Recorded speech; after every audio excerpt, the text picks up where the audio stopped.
ఈ ప్రపంచంలో ఎప్పుడైతే విజయం కోసం మీరు ముందుకు వెళ్తూ ఉంటారో అప్పుడు మీ పరిశ్రమ, పోరాటం, సాహసంతో పాటుగా సమాజం యొక్క ఆలోచన కూడా మారుతుంది. ప్రతి ఒక్క వ్యక్తి ఒక్కోలా ఆలోచిస్తుంటారు, ఒక్కోలా చెప్తూ ఉంటారు. కొందరు ఎలా ఉంటారు అంటే వాళ్ళకి మీరు ఏం చెప్పలేదనిపిస్తుంది.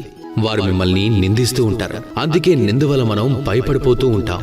ఆ కారణం వల్ల మనం ఆశని, మన విశ్వాసాన్ని కోల్పోతాం. మనం ఈ నింద వల్ల భయపడిపోయి ప్రయత్నించడం ఆపేస్తే అది సరైంది కాదు. కాబట్టి జీవితంలో పరిశ్రమిస్తూ ఉండండి, ముందుకు వెళ్తూ ఉండండి. ఏ రోజైతే మీరు మీ లక్ష్యాన్ని చేరుకుంటారో నిందిస్తున్న ప్రతి ఒక్కరూ కూడా వాళ్ళ ఆలోచన విధానం తనంతటదే మారిపోతుంది కదా. ఈ ప్రపంచంలో ఎవ్వరు ఏమనుకోవాలనుకుంటే అది అనుకునేవ్వండి. ఒకవేళ మీరు ఎవరి మాటలైనా వినాలనుకుంటే మీ అంతర్మనస్ మాట వినండి. అదే మీకు సరైన మార్గదర్శనం చేస్తుంది. ముందుకు వెళ్తూ ఉండండి, ప్రయత్నిస్తూ ఉండండి. ఏదో ఒక రోజు వస్తుంది, ఈ నిందించే వాళ్ళందరూ కూడా మీరు మీ లక్ష్యాన్ని చేరిన తర్వాత మిమ్మల్ని ఉదాహరణగా చూపిస్తారు.